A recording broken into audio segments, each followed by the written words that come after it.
Good morning, everyone. Welcome to the December 5th meeting of the Comox Strathcona Regional Hospital District Board. I'd like to welcome all the directors who are here in the boardroom in Courtenay today, and all of those who are joining us online. I'd also like to welcome the regional district staff and our guests from Island Health, and any other guests who are joining us, elected officials and others who have joined in today to hear what's being presented in our meeting. And I would like to respectfully acknowledge that we're meeting today on the traditional unceded territory of the Comox First Nation, and that the Comox Strathcona Regional Hospital District Service Area includes the Coast Salish, Kowakawak, and New Chalmouth territories. So with that, we will start our meeting today, and our first item of business is a recommendation that we move into an in-camera session following this regular meeting pursuant to subsection 90 of the Community Charter. I'll take a motion for that recommendation, please. Moved by Nickel and seconded by Morin. Is there any discussion? Is there anyone opposed? And that is carried. And our second item of business is the adoption of the minutes from June 27th. A move for adoption, please. Moved Grant, seconded Mawini. Any discussion?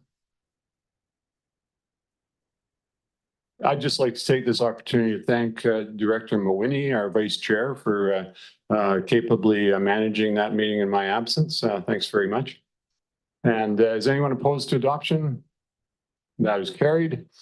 And we shall move along, and we have item 1 under reports, the co-location of health services. We have a motion for receipt from Grieve and Nickel. And at the request of the board, we have Dr. Charmaine Enns, our medical health officer, and Max Jastock, our executive director for the Central and North Island Community Hospital and Rural Remote Operations and Strategy. And they're going to provide us with a detailed presentation on the co-location of health services with support from Dave Boychuk and other officials of Island Health. And I'd like to welcome you here today. And if you'd like to press your button, we will let you commence your presentation right away.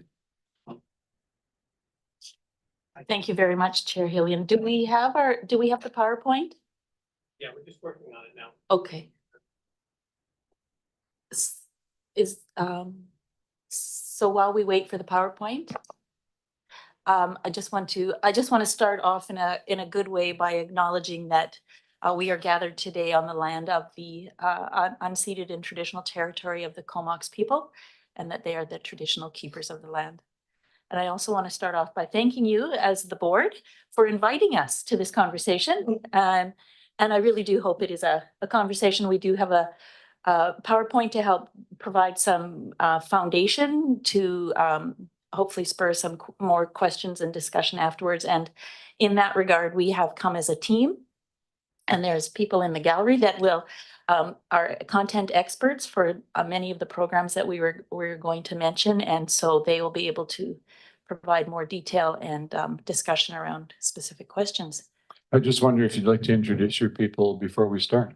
We could do that, sure. So I'm Charmaine Enns. I'm the medical health officer for North Vancouver Island and also currently for Alberni West Coast. I hand it over to you, Max. Max Jaschuk. Yeah, hey folks, Max Jaschuk, and Executive Director of Community Hospitals, Rural Remote, also a resident within the Comox Valley. Good morning, everyone. I'm Barb Melhorn. I am the Director for the Comox Valley for Integrated Community Services, which is Community Health Services, Primary Care, and Cumberland Long-Term Care Operation.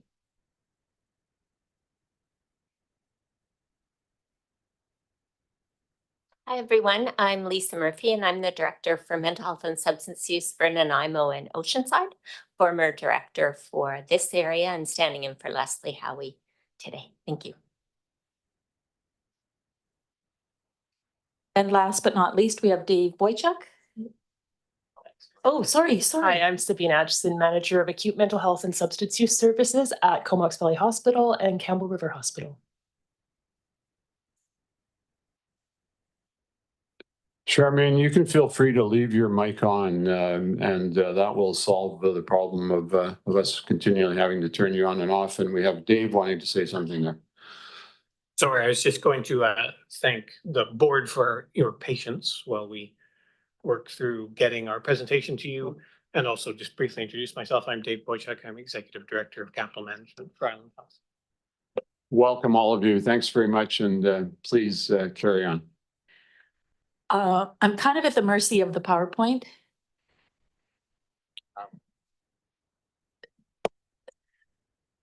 All right, I am not going to offer to tell jokes, sing, or do anything else. We might get Director Grieve to give us a few holiday songs in preparation for the upcoming season. While we're getting the technology sorted out here, we'll just ask everybody to relax, take a breath, and we'll resume as soon as. Oh, here we go. I spoke too soon. All right. Just relax and take a breath, everyone.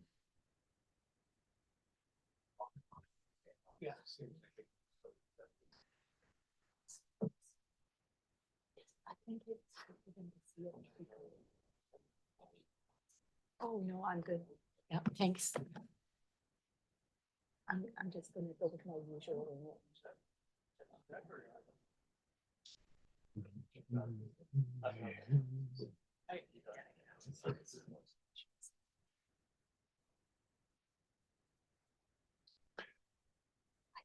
When I was welcoming everybody earlier on, I neglected to welcome Corey Vanderhorst, our auditor, who's here today. And he's a very faithful friend to local government in these parts, and waiting patiently for his 30 seconds of fame today. Thanks, Corey.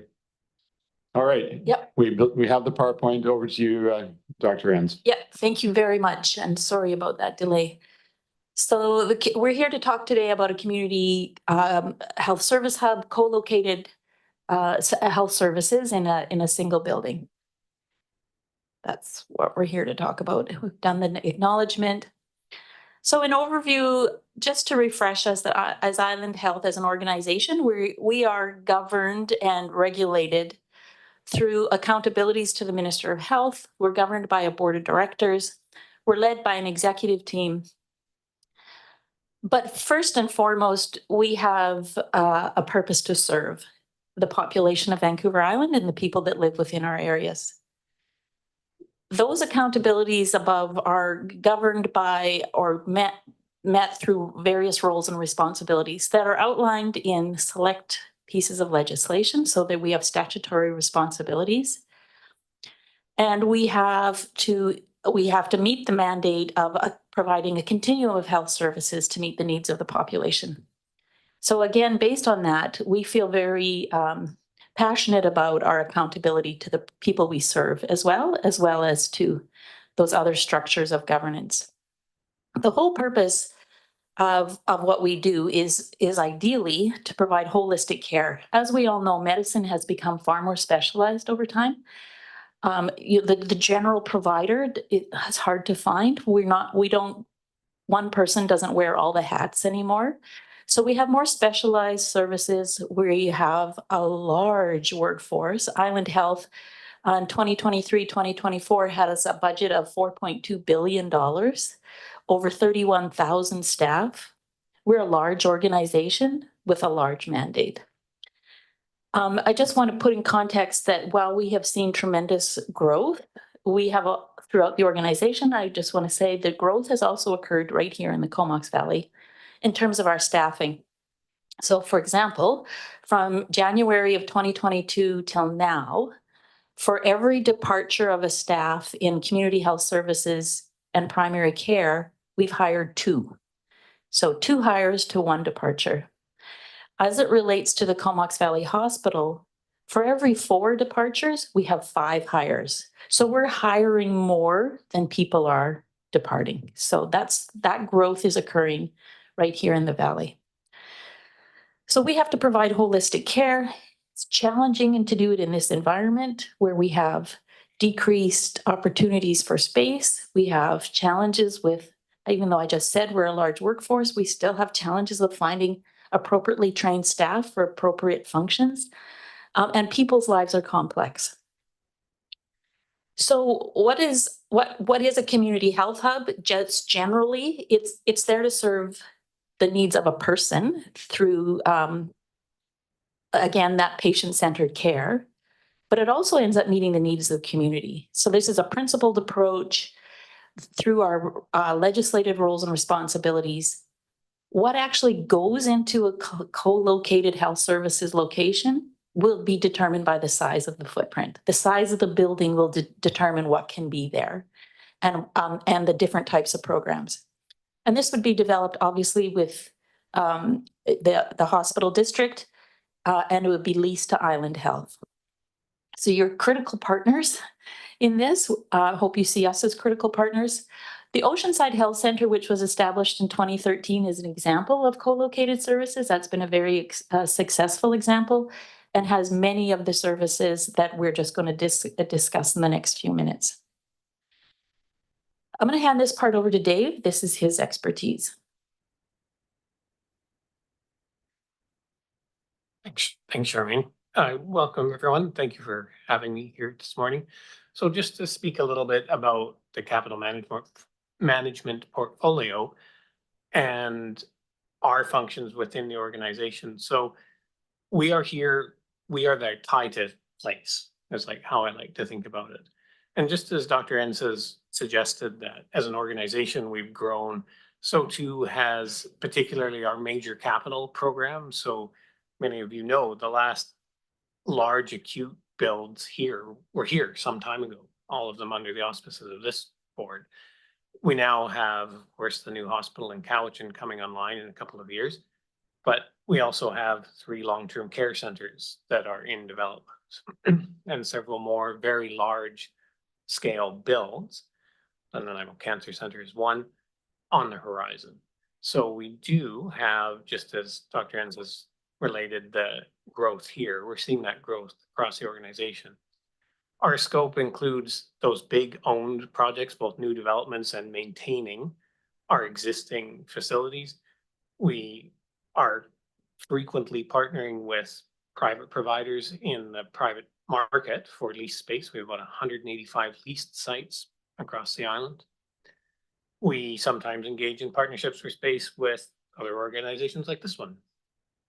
And we also renovate and maintain with our partners in facilities maintenance and operations all of the physical assets in Island Health, everything from biomed equipment straight through to actual buildings. So that's where we are, and that's why you have me here with you, is to figure out how we can work together to best bring together the functions that Island Health needs to bring into this space, as well as the opportunity to partner with social serving organizations in the community. Terrific. Thanks, Dave. So our promise to you as an organization on what a Comox Valley hub would be, these are basically statements of principle. So it's to provide multiple services and programs, literally to collate services, to ensure services provide the best needs of the community, and of course provide a patient-centered approach, to increase efficiency through shared care and shared space. And this efficiency obviously benefits the patient. So they can get as much services in one place as possible. It's very hard to navigate a system that's so complex. It's efficiency for the staff, and the benefit of shared work.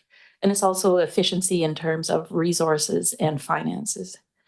This obviously improves equity for people that we're serving, and it lets us be patient-centered.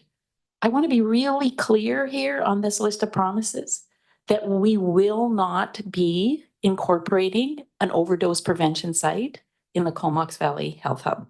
That will not be one of the services, an OPS site. I just want to be really clear about that, because I'm sure there's been some folks that are anxious about that.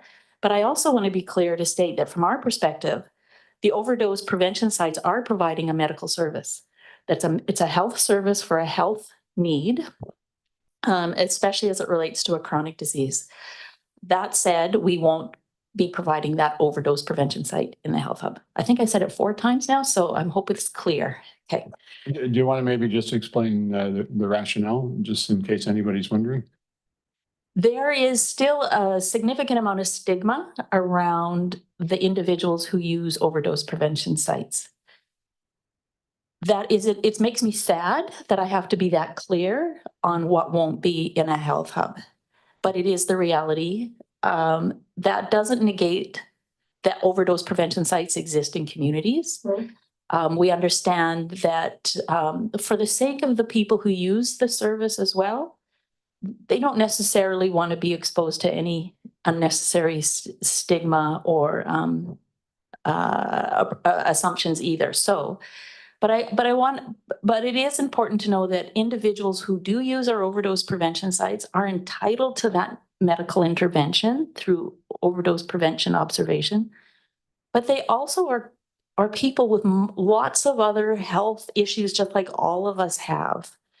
And I don't want to make any assumptions that any of us in this room don't have challenges with psychoactive substances. But we are complex whole people with multiple needs and requirements. So the vast majority of individuals with substance use challenges are admitted to hospital not because of substance use issues, except alcohol, for other medical conditions. You need your appendix out, you have an infection, et cetera, et cetera. You're having a baby. So people are entitled to services, but again, I hope that helps explain why we're being really clear on the separation.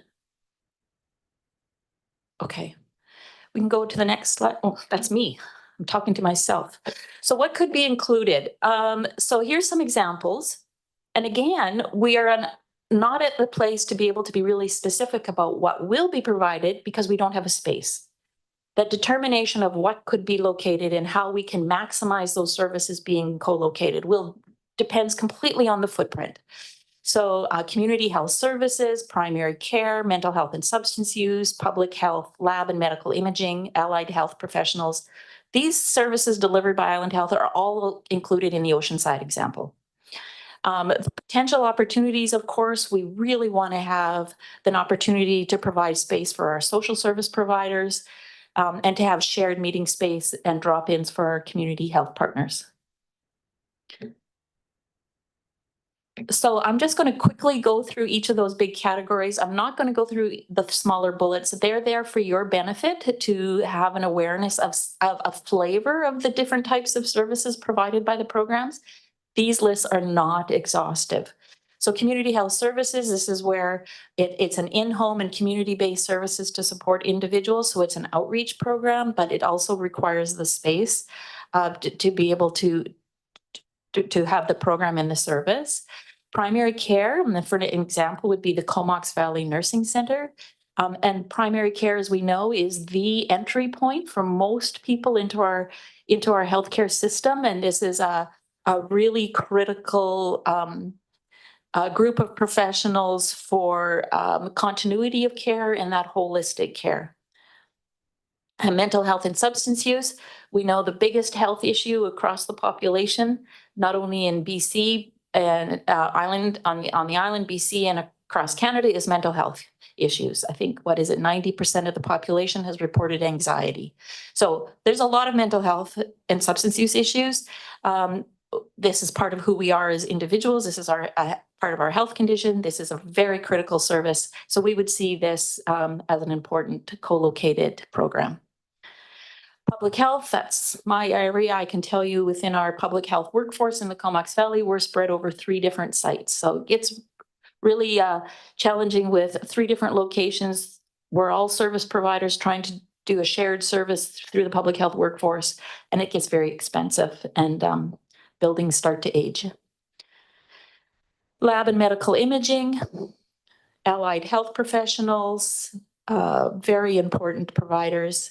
And just finally, to wrap up, before we go into the discussion time, I just want to thank you on behalf of all of us here today. We want to thank you for your leadership in this opportunity to provide this benefit of a shared service, a health hub here in the Comox Valley. It's very exciting for us to look at what this opportunity is.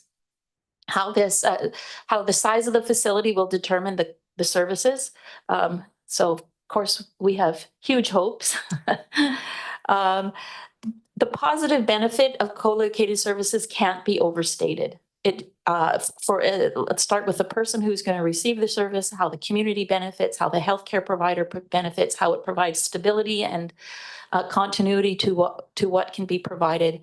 And it's just so fiscally responsible and efficient way to provide service. Please ignore the quacking, that's my phone. We are having so many challenges with finding space because there's just less and less opportunities. And I'll leave it to Dave to speak to just the challenges with the few spaces that are available, what landowners expect from healthcare and healthcare services. So that's really challenging.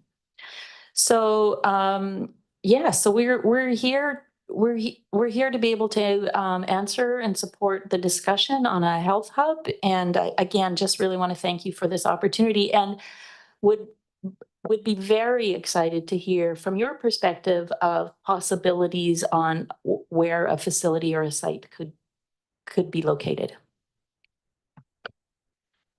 Thanks very much. Appreciate you being here along with all your colleagues and the information that you've shared.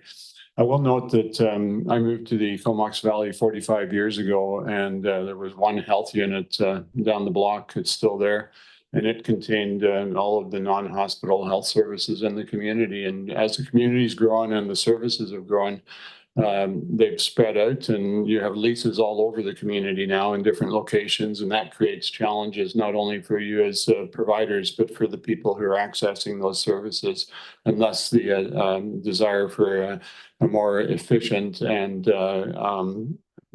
positive co-location that will better serve people. So we have the opportunity for questions or comments, and we'll first go to Director Kerr online.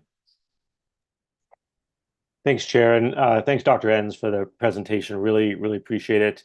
It was interesting this morning, just I think maybe well-timed for this meeting. The CBC was put out a report. They said, 1 in 7 conditions that are being treated in hospital right now should be better managed in primary care, from doctors, nurses, primary care services. So what's interesting, and I know maybe just to get ahead of some of the thoughts maybe around this project, why would a hospital board be building primary care hub? Going back 20 years, hospitals thought, the way to decrease the wait times and emerge and bed times is, people in beds upstairs, is to just build another wing of the hospital. And hospitals kept growing and bigger. And as soon as you add another wing, it fills up pretty quickly, and you add 10 more beds to the emerge and it fills up just as fast. So, healthcare research and hospital administrators have realized that, hey, the way to actually keep people at a hospital is not to build a bigger, better hospital. It's to improve the primary care services in the community, because you can deliver care better in a more patient-centered way and in a cheaper way. It's much more efficient to provide care outside of the hospital where the costs are much higher. So I'm really excited about this with my physician hat on, and of course with my hospital board director hat on as well. I think this is a great move forward, and really look forward to continuing the conversation. Thanks, Dr. Enns and team. Thanks for those comments, and we'll go to Director Dahl. Director Dahl. Yeah, my question during Dr. Enns' presentation, she said that for every 4 people that depart the Courtenay Hospital, they replace them with 5 people. So I'm wondering what that factor is in Campbell River. Do you know? It is a positive. Oh. You have your own, yeah. Thanks very much. It is a positive ratio. So we are gaining more individuals within Campbell River than individuals who are leaving their positions. I can give you that exact ratio in like 2 minutes. Sure, Max, 2 minutes would be great. Maybe you could even throw in how we're doing on our lab.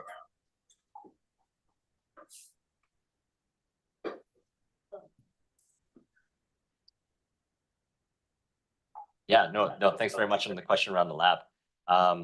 I'll ask the chairs to perhaps make that a separate agenda item, and we can discuss the lab outside of the health hub conversation. Sure, perhaps we can address that when we're dealing with our liaison report later on in the agenda. Thanks for that. And we'll go to Director Wells online.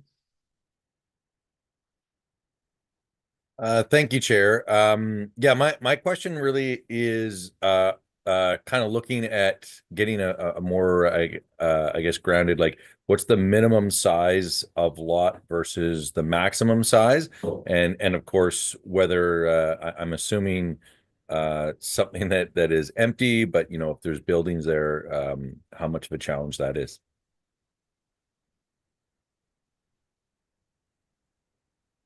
Thank you, Director, and through the chair to you, that we're approaching this in a way that's a little bit different, and honestly, for especially my planning team, a little bit uncomfortable from our normal process. Our normal process is that we'll go through a functional planning exercise, which would mean deciding up front what community serving organizations we could bring into the space, and also what we have already done, which is said in a perfect world, these are the list of island health services we need. As Dr. Enns mentioned, for example, we would like very much, for efficiency reasons of both financial and practice, to co-locate Dr. Enns's public health colleagues. So in this case, we are going to have to fit opportunity to the need. So we have a very good sense of what we would need for space at our maximum. And we also recognize that finding a greenfield site of that size has proven very challenging. I've had my real estate team out to market in the Valley 3 times on 3 separate processes. None of those searches have revealed a piece of property that's on the market that would be suitable for the set of needs we have. So now we're going through an exercise of finding what's available and what might potentially be available. And we will scale both Island Health Services to greatest need and the amount of community space that we can co-locate based on what we can find. To your question about buildings, yes, from our perspective, ideal would be a large, flat, rectangular greenfield site with nothing on it. And that I'm sure everyone in the room can appreciate is stunningly rare anywhere here on the island, and especially here in the Valley, which I think has grown substantially in recent times, to say nothing of, for example, the chair's long tenure in the Valley here. So I'd love to find a large, flat, square piece of property that is also located within the area that we want to serve our population, because the other element of this that is very important to us is geography. We have the hospital up on the hill. It's a fantastic facility. And as Dr. Enns and Max have related to, we have a favorable for us ability to bring people in. In this case, we need to be distant from that facility so that we can serve the population and not overlap, and also find that space. So we certainly have considered property that has buildings on it. And what we're looking for there is capital efficiency, right? We don't want to spend a whole bunch of money on a piece of property that the building could never be made suitable to our use, but we certainly haven't eliminated it either, Director. Dave, could you just comment on what would be the minimum size of a large lot from your perspective? I'm a bit reluctant to Okay, I put you on the spot. wade into, so I think Mayor Wells was, I think if I heard you correctly, it was like you're interested in how much space, what do we need? Yeah, I mean, you know, because locally, you know, the last couple of years, you know, we've been working, well, actually a few years, we've been working with BC Housing on finding a location with the city. And then last year we started a task force to find shelter space. So a lot of work has been done locally to first identify potential locations. And so there may be some work that, you know, or information that could be easily passed along to you. Obviously, I think anything that's been useful For instance, BC Housing had purchased a 3-acre lot that's basically greenfield, but knowing getting a better idea of what that minimum lot size is, and again, not in a perfect world, what that large lot size might be as well. I'm through chair to you, director, I'd be happy to engage with you to receive some of that information. We'd be very grateful for that. I was going to give you a rough estimate of what we're looking for. And what I will say right up front is there's always a bit of variability in what we call coverage ratio on a piece of property, which is how big can we build on a given piece of dirt. And that's quite, as you might imagine, and everyone here would know, subject to zoning requirements from our municipal partners and local governments. So I would say that the very bare minimum of a build site would be a lot that can encompass on, and we would use 0.62 as a coverage ratio. As a general rule, we're looking for about 4,000 square meters of buildable space. So call that 50,000 square feet if you prefer a different set of units. That would be about the minimum, and we can go from there.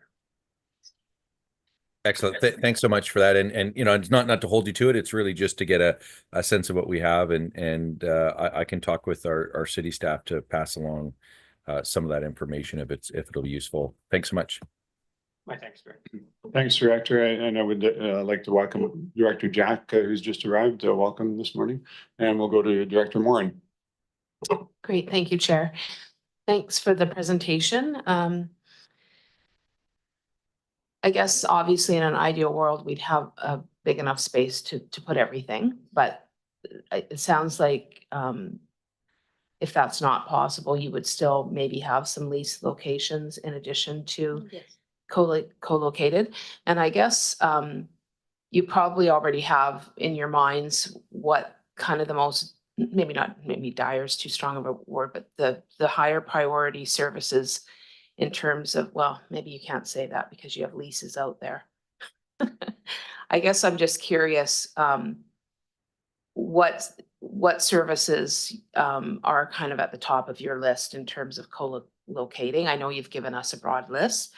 And just to add a comment, my hope is, and I think your hope probably is as well, is to have as many services that are located together, particularly for folks who are more vulnerable, whether that's people with mental health or substance use, as well as maybe seniors or folks who have more difficulty moving around to a bunch of different places, so that they can have sort of that one-stop shop. Because if you're having to go to an appointment with someone and then go across town to get your wound care done, and then also go see somebody about your diabetes, then you're traipsing over town. So is that the intent? And then I guess just going back to the original question about what's kind of at the top of your list for priority. Yeah, thanks very much. I'll jump into that question. Yeah, that's absolutely the intent. So for me, I'm also a nurse by background. And one of the greatest experiences I had as a nurse is to work in a center like this. So when I think about the opportunity within the Comox Valley, I think about it as my experiences being in a center like that, where you're able to provide services for individuals where you can wrap around some of the more complex individuals too. I remember younger adults or even children where the primary care provider connected them right within the same visit with a wound care specialist nurse to talk about a specific wound and really to be able to provide more holistic care in that way. Those are the type of opportunities that present themselves when you co-locate groups of professions together, and that helps build the health of those families or those more vulnerable individuals, but also allows that type of service to happen within the community. In terms of what the priorities are to be in the hub itself, we invested in looking at what the long-term needs are for the community. We did a 10-year outlook to look at how the community is aging and growing, and what type of services we need to be able to provide those individuals ourselves, and how that service needs to grow as well to be able to expand. We know that we need to expand those services that support people within the community, such as home care and home support, to be able to provide primary care services and expand the way that we can support family physicians in the way that they provide primary care as well, and add additional opportunities and options for that workforce.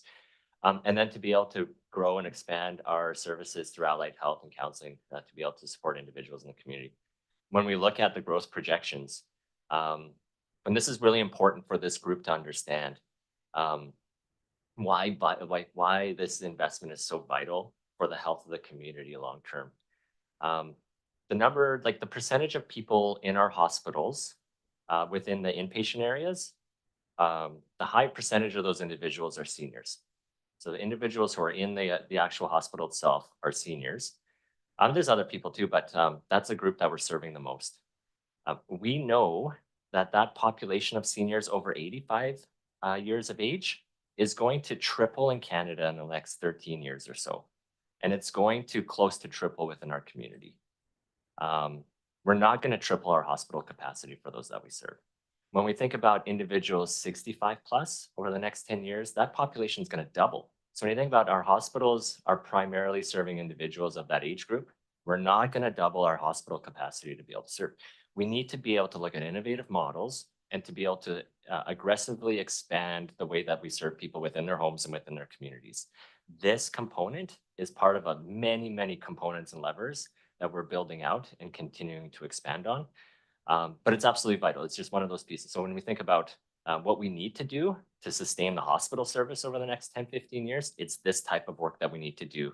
These are the actual investments in the hospital. When you think about hospital-based indicators, like the occupancy percentage or the number of people waiting in hospital for community-based services, those aren't hospital performance indicators. Those are community performance indicators. It's the health of the community and the health system and the social system in the community that's just reflected in our hospitals. So it's these pieces and the work that's happening within this board that's really investing in the future of the hospital system within our communities. And that includes also being able to expand facility-based care outside of the hospital. So continuing to look at expansions with long-term care. I'm very thankful for the ministry and this board to be able to support the development within Campbell River. But it's also continuing to expand other innovative models, such as restorative care programs where people get an illness or a disease and they lose function, to be able to help restore them to a level of functioning that they had prior to their illness and disease, preventing the need for long-term care, preventing the need for acute care, or at least delaying it. Those are the type of investments that we're making. When we think about how much the community programs have grown, that's also been really substantial, right? So we had our pandemic, we were under a different type of way of organizing our services to be able to respond to that. But since then, the organization and the ministry, we've invested heavily in community-based programs. Just in the last fiscal year, and Barb can speak to this, the number of services have grown by almost 15% in both communities, both community groups, in terms of home care services and home support services to be able to support people being healthy in their homes and aging in their homes. That's the kind of growth that we need to continue to think about and invest in. And that's the kind of stuff that this work helps. So when we look at growing home care programs and home care services as part of the health hub, it's that connection to that service in the hub that helps prevent people from needing to go to the hospital through the emergency or to be in the hospital for an inpatient stay. Okay, thank you. Thanks, Director. I always want to call you Rod Hunter because I have a friend named Rod Hunter, but it's Director Nickel. I'll answer to just about anything. Go ahead. Yeah, thanks for that. And I agree with Director Wells that the size of property is very important, and also location. Now, 50,000 square meters doesn't mean a lot to me as far as acreage goes. Near the hospital, the Courtney Hospital, there's the old Courtney Chrysler property. It's vacant for sale. It's triangular, it's not square. But we're going to have to somehow make changes or develop, like whether or not it's big enough, I don't know. Have you looked at that property? I mean, pieces of property are available. Just a suggestion. Go ahead.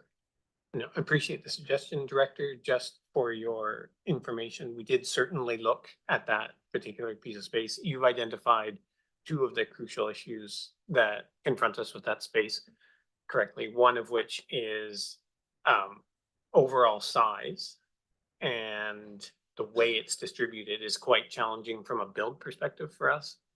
The other reason that we looked at that space and find it a bit challenging is the other issue you have identified, which is proximity to the hospital. All things being equal, we would prefer to be a little less proximate to the hospital than that piece of property is. And Dave, just to confirm, I think I heard a question about the size too. You mentioned 50,000 square feet or 4,000 square meters is a kind of a minimum property size ideally, and I think that's about an acre. Maybe you could just clarify the minimum property size of interest.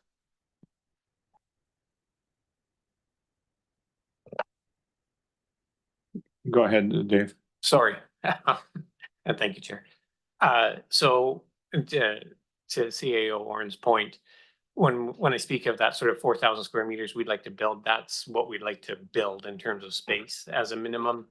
So realistically, to fit on that would depend a little bit on those coverage ratios that we've talked before. But I think fair to say you'd be looking at minimally a 2 to 3 acre space, assuming that that was ideally configured, and not all space is. So I just want to add that important caveat. Thanks. And we have another question from Director Taylor. Thanks, Chair. I was just going to say, maybe perhaps since we are in an open meeting, we avoid discussing specific properties, as there is a sensitive nature with respect to purchasing and acquiring land. If we do want to talk about specific properties, maybe we should go in camera. Just a humble suggestion. That's a good suggestion. Thanks for making it. I will note that along with Island Health officials, we had a meeting on Friday with local representatives of the Substance Use Collaborative who are very interested in this project. And one of the things that we shared was that there are various pieces of property that people see in the community that they think, oh, why aren't you doing it there? And we had these same questions with the BC housing facility that Director Wells referenced. And there's often a story behind those properties that whether the individual who owns the property actually wants to make it available, or other factors that people aren't aware of. And I think we can be assured that there's a thorough search that is in fact going on and will continue. And I think that we can also be assured that Island Health will be innovative in what they are looking at. But certainly if anybody has any direct information that they want to share, it's best done offline outside of the context of this meeting. And we'll go to Director Grieve. Thank you, Mr. Chair. Well, that kind of begs the question. We're looking at our local, our own Comox First Nation achieving treaty possibly in the next year or so, and becoming the second biggest landowner in the Comox Valley after Mosaic. So would that be something that we could strike an agreement with the Comox First Nation for leasing of land? Because they're going to have quite a lot of it. So I just wonder if that's off the table. I hesitantly bring this forward. Thank you.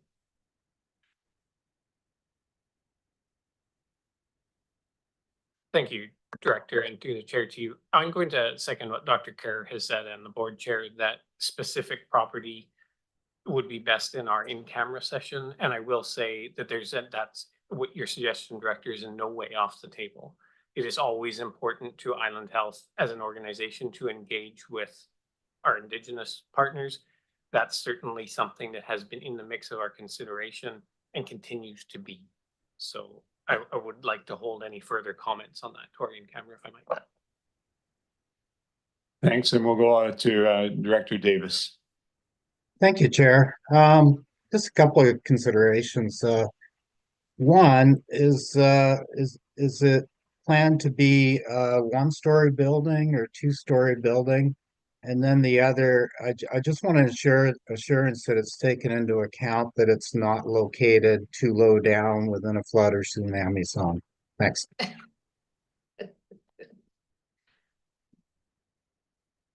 Thank you, Director. I will say that disaster planning is a routine part of our planning at Island Health. And in some cases, even when we're replacing existing facilities, we move them for that reason because thinking has evolved over time.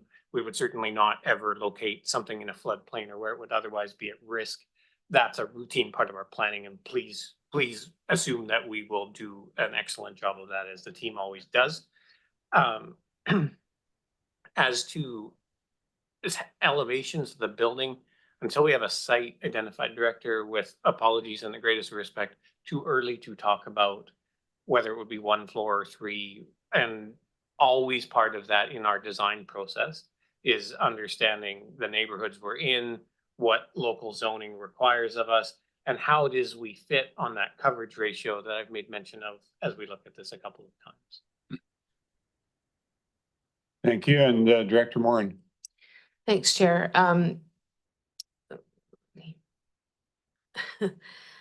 Early on, we had conversations about the possibility of housing as well.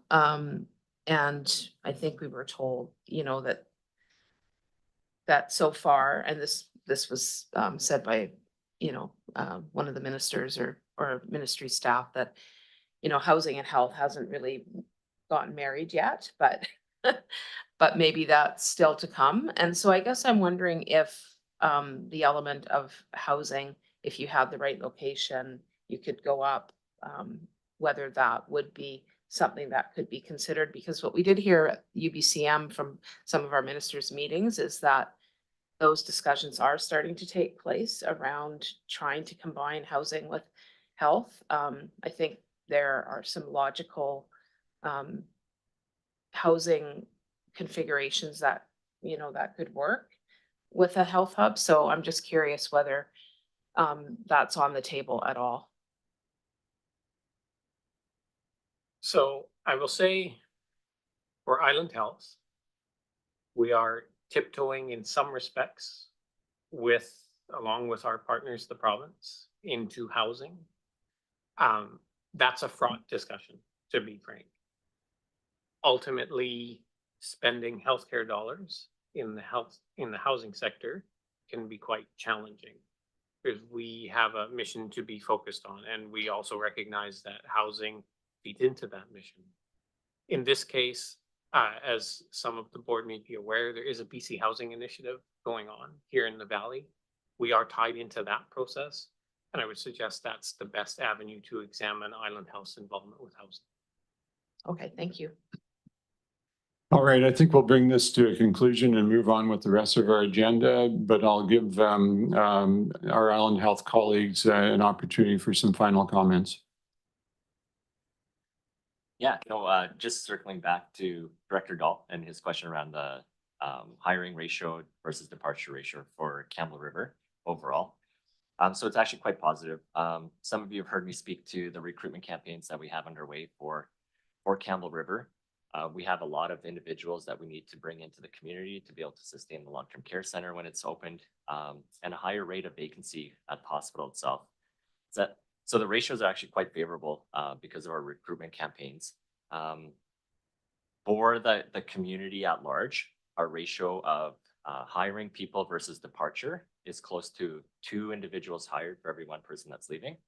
And in the hospital, over the last year, we've actually hired 82 people within this fiscal year. So only 3 quarters in out of 4.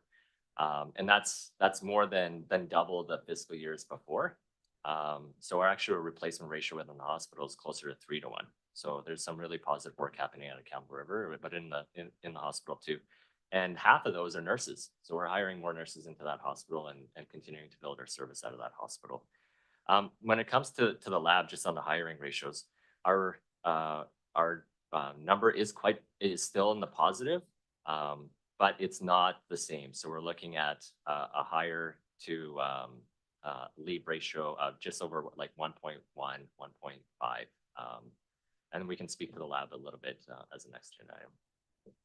Thanks for that. And Dr. Ann's final comment. Through the chair to the board, thank you so much for the opportunity to be here. We realize we can't we're unable to go into a lot of specifics today, but I'm hoping that the conversation helped with any questions you might have about the intention and what it could be. We look forward to working with you on this, and we look forward to coming back with a more detailed discussion when we get further down the road. And we thank you very much for your ongoing collaboration, for the good work and the good intent that you bring to service to our communities. And we look forward to further progress on this important issue. Thanks very much. And we will move on to the next item in our agenda. Did we have a motion for receipt on that previous? We're on receipt. So is anyone opposed to receipt? That is carried, and we'll move on to the audit service plan for the year ending December 31st, 2024. A motion for receipt, please. Moved by Grant, second by Grieve. And we have staff to speak to this, and I'll just ask Mr. Warren to introduce this item. Thank you, Mr. Chair, and good morning to the board. Katie Powell is our manager of financial operations, and Katie will be introducing the staff report and then I think introducing our guest as well. So Katie, I'll turn it over to you. Thank you, James, and through the chair to the directors, good morning. The audit service plan for 2024 is being provided today for information. The plan and engagement letter have been prepared by MNP, the hospital district's external auditors. The audit is an annual process, so review of the service plan may be familiar. However, as a reminder, professional standards require that the auditor communicate with those charged with governance, and the board exercises its independent authority related to the audit by meeting with the auditors to receive and review the annual audit service plan. The board is free to ask any questions of the auditor during this process. We're anticipating that MNP will present the audit findings report to the board in March of 2025, which is also aligned with presentation of the annual financial statements for 2024. The service plan has been provided in your agenda package. It is similar in form and content to prior years. So Corey Vanderhorst, the audit partner from MNP, is here today. He is not going to provide an overview of the report, but is happy to answer any questions that you might have. So I'll leave it at that and open up to questions. Thanks very much. Do we have any questions or comments from directors? Seeing none, we will, I'm just seeing things up on the screen here. No questions. So thanks very much for presenting that information. Thanks for being here, Corey. Is there anyone opposed to receipt? That is carried. And we'll move on to the next item, which is the 2025 provisional budget and a report dated November 28th, 2024. Motion for receipt, please. Moved by Grant, seconded by Nickel, and back over to staff. Thank you very much. Kelly Broughton is our manager of financial planning, and Kelly will introduce this staff report and the provisional budget. And then you've got your exempt team here to assist with any questions that might come up from the board. So Kelly, over to you. Thank you. Good morning, and through the CAO to the directors.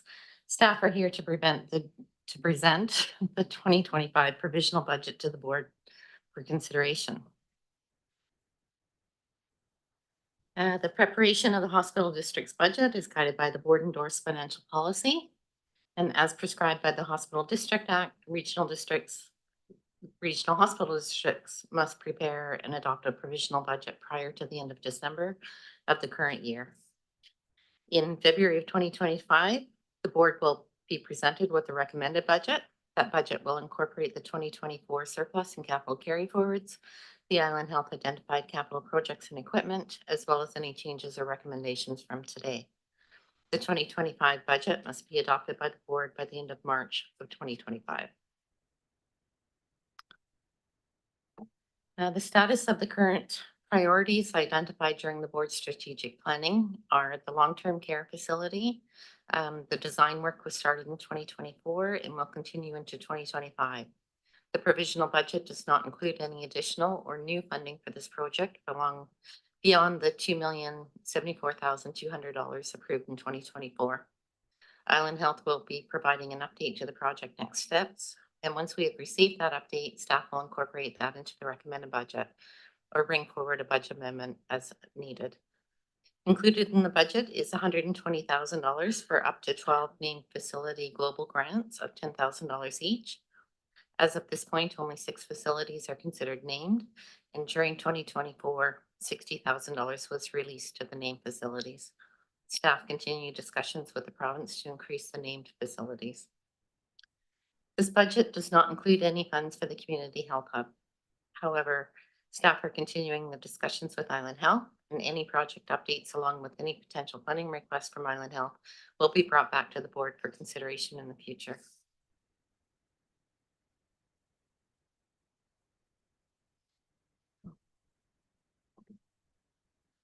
Expenditures. For the 2025 provisional budget, many of the items do not change. Administration and governance include oversight and fiscal and financial responsibility. The CVRD has to the Comox Strathcona Regional Hospital District. These categories were last increased in 2023 with the inclusion of some additional staff support to facilitate the implementation of the strategic initiatives.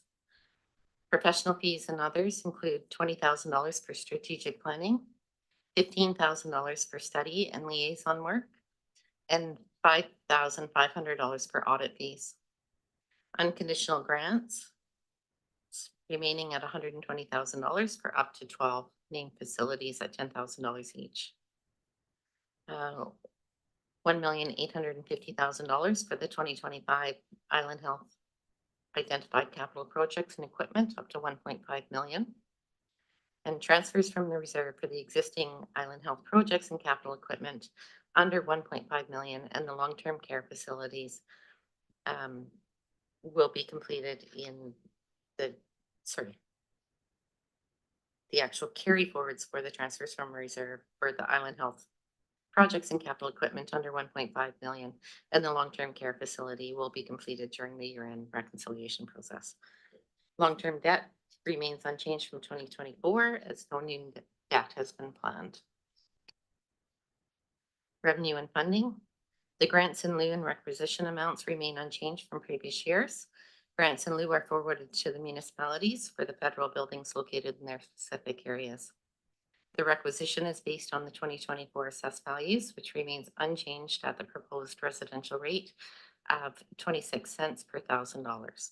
The tax rate will be updated for the recommended budget as the 2025 roll values are released in January. Interest revenue has been increased by $200,000 to reflect higher earnings received on the investments. During 2024, that amount to date is $1,028,986, which is just over $480,000 more than what was budgeted in 2024. The majority of that increase has been driven by some very favorable GIC rates that we have laddered within the reserves. Although rates have fallen over recent months, the investment strategies employed are both conservative and nimble. And this allows for staff to take advantage of favorable GIC rates or the various MFA investments as things change. The 2024 surplus will be defined in early 2025 once the year-end entries have been completed. This little chart here just shows the proposed impact by average assessed value in the participant areas. This is based on the proposed requisition of $12,600,000.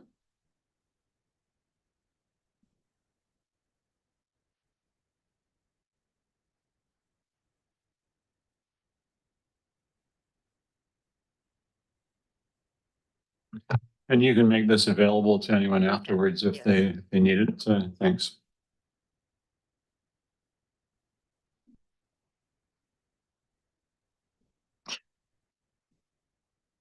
Actually, Kelly, I'm just noticing on that, if you go back to that slide, I'm just noticing that the Strathcona Regional District's electoral areas, we're not noting them on there. So we'll update that slide. Oh. to reflect the Strathcona Regional District's electoral areas as well. Apologies to the board for that. Oh, I'm sorry about that. That's okay. We'll make sure that the PowerPoint Yeah. is updated when we circulate and post on It will. the minutes. The unconditional grants and projects. These two categories are funded through the current year taxation. So there's 120,000 for the 12 main facilities. And the 1.85 million for Island Health Initiatives, capital projects and equipment, up to 1.5 million. The Island Health project listing will be updated and included in the 2025 recommended budget. Long-term debt remains static. MFA 99, that issue retires in the fall of 2026, and MFA issue 146 retires in the fall of 2028. The projected carry forwards for all of the unfinished projects. These are captured for you in the Appendix E, and they will be brought into the budget at the end of the year-end process and will be included in the recommended budget. The major capital represents the year-to-date unspent funds for the long-term care facility amount that was approved in the 2024 budget. The 2024 carry forward is the unspent current year taxation balance that is funded from the 1.85 million and will be transferred to the reserve as part of the 2024 year-end surplus. $6.2 million is the balance from the previous year's unspent allocated funding to Island Health.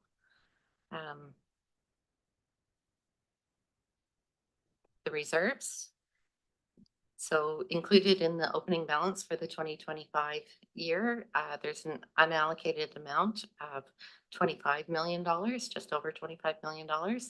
And that is planned for the funding for both the long-term care facility as well as the health hub, future asset management needs, and other strategies as they come up. The current reserves are keeping the requisition flat and are used as part of the sustainable funding strategy for future major capital projects. Once more details have been refined or known for the health hub and the long-term care facility, staff will conduct further analysis to confirm the planned funding strategy of reserves and debt continues to be viable and optimal. However, the current strategy does not include or indicate any need to increase the requisition beyond the current funding levels.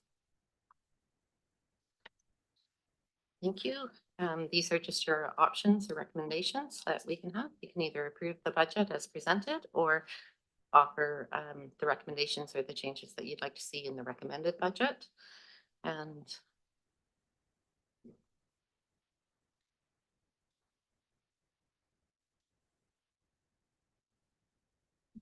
sorry, not sure why it won't change. There we go. Thank you. Staff are happy to. All right, we caught a glimpse into your notes. We'll ignore that. And thanks very much for the information you presented and for the work involved. And do we have any questions or comments from directors?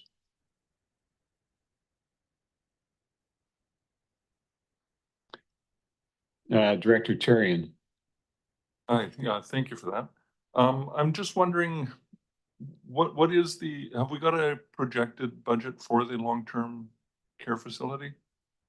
Or a cost or our share? I understand it's 40% of the cost. Yeah, so, sorry, included in the Island Health submission from last year, the Comox Strathcona Regional Hospital District, their projection was at $53 million. 53 million is our share.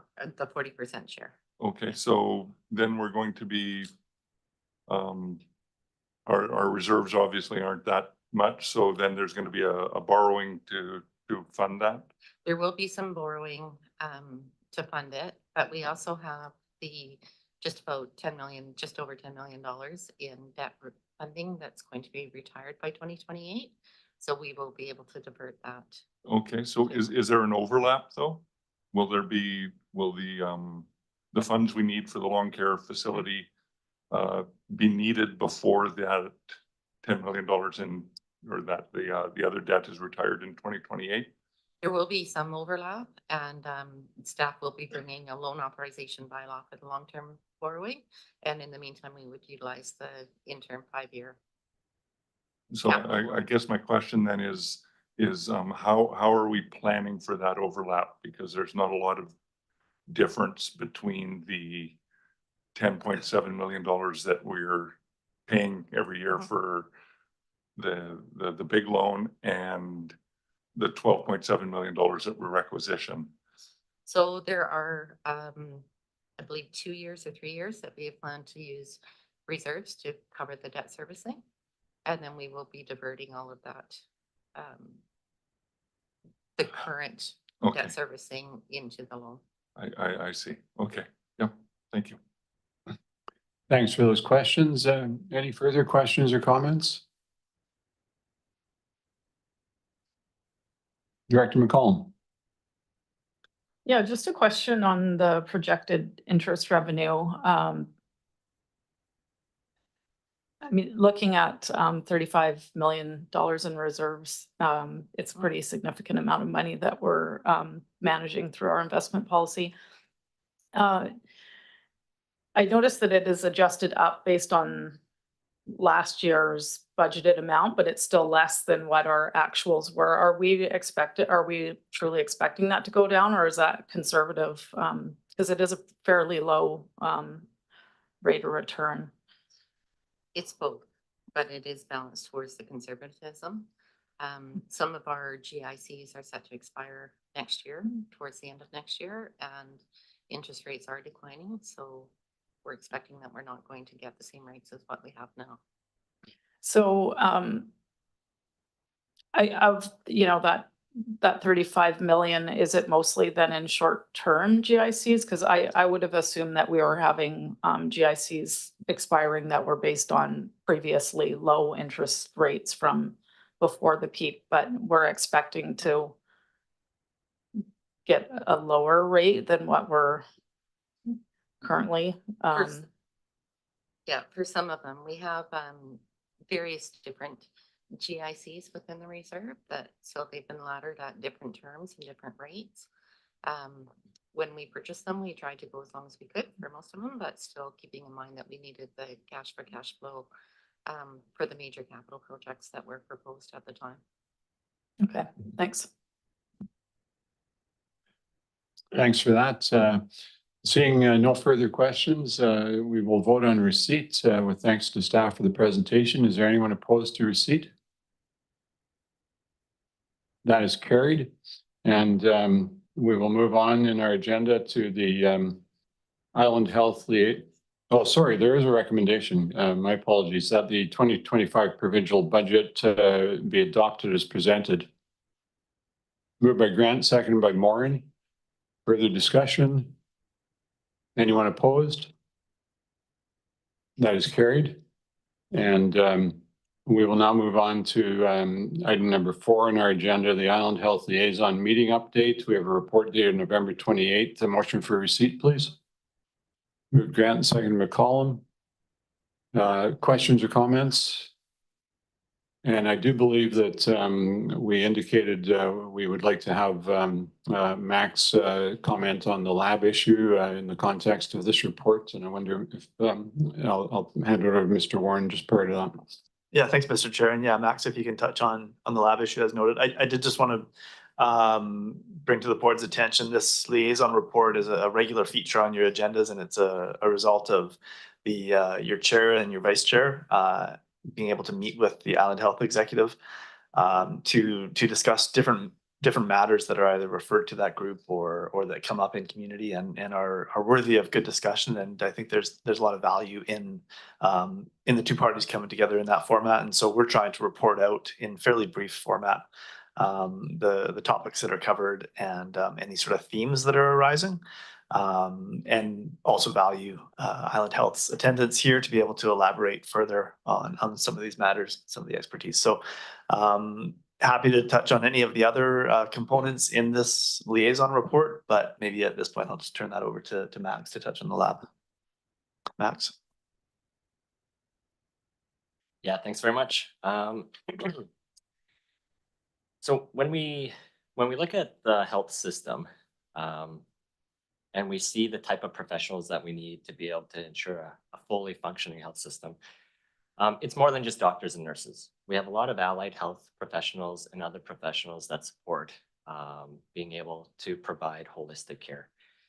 And we have scarcity in some of those individuals, those professions, and the people that provide different types of services. Within the lab service within the hospital, that's one of the areas within Island Health, within the province of BC, and nationally and internationally, where there's scarcity of individuals to be able to collect lab samples and a scarcity of individuals to be able to process those samples within our chemistry analyzers and our machines.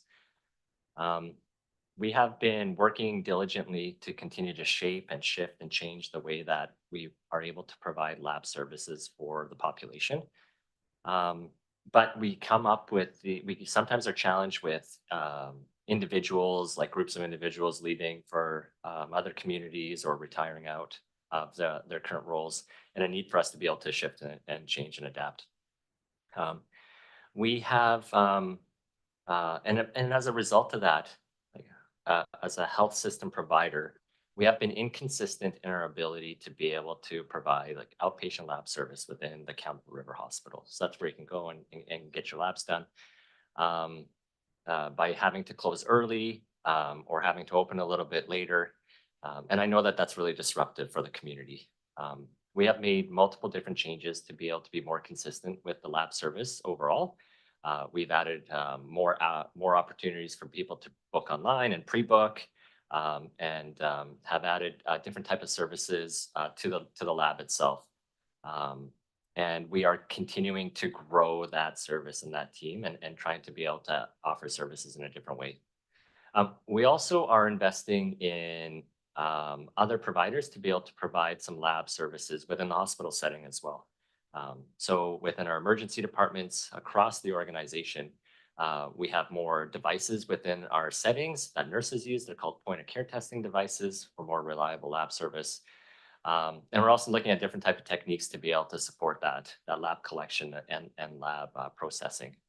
But you might have heard about some of those concerns from your constituents around the short notice closure of the labs. And we very much understand that is very disruptive and suboptimal, and continue to work our plans to be able to grow our service and to be more consistent and supportive of the community. So that's work that is ongoing and continues.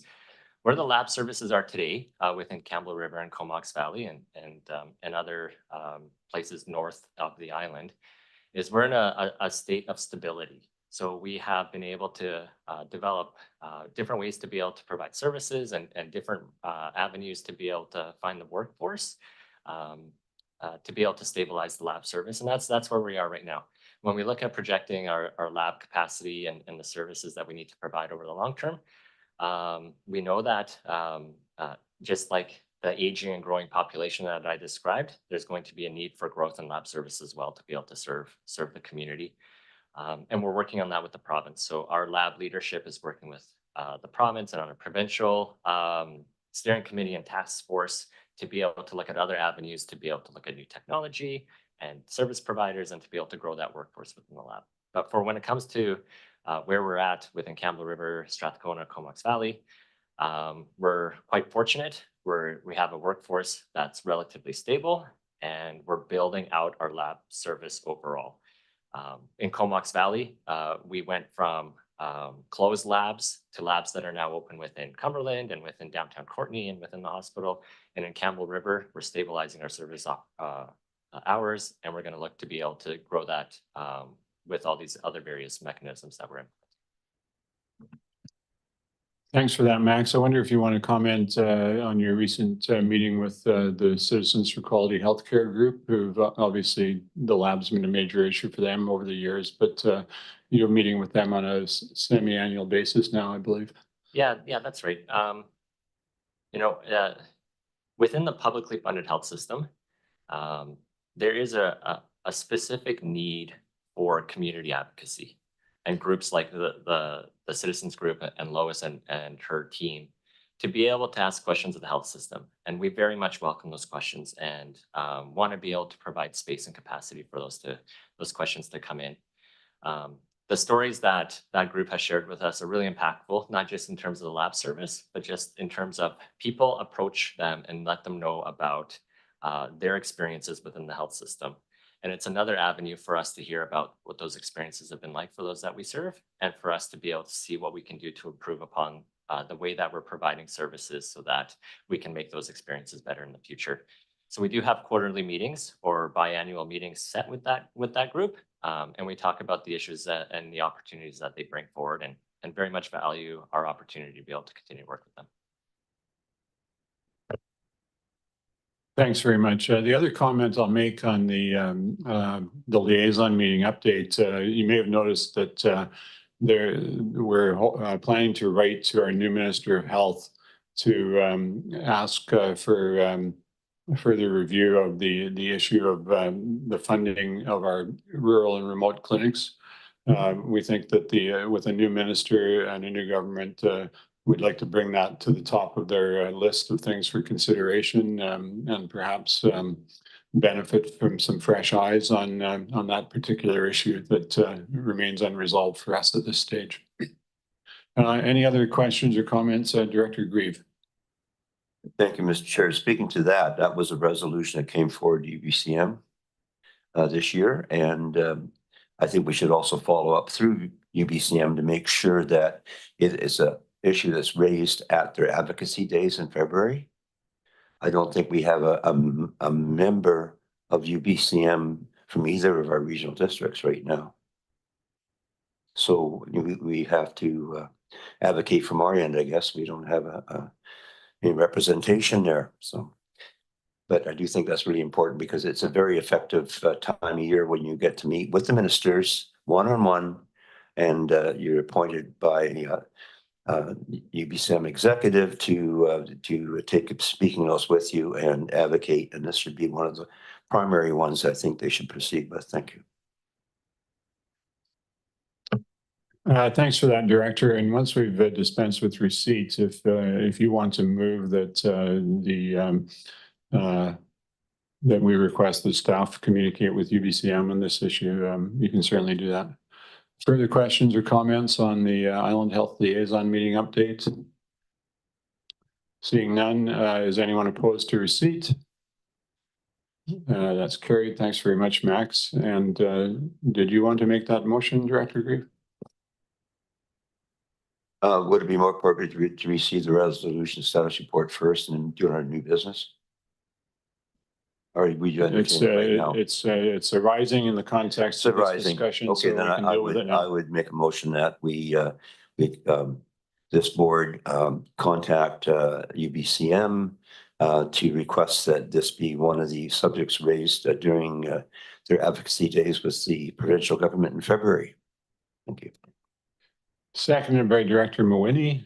And just to be clear, the subject is the approval of our regional and rural health clinics as facilities that we can actually fund. That's what we're asking the government to change. Is there any discussion, questions, comments? We got a seconder. Yeah, Director Mawhinney seconded. Yeah. Is there anyone opposed to that motion? That is carried. Thanks very much. And we now have our resolution status report dated December 24th. A motion for receipt, please.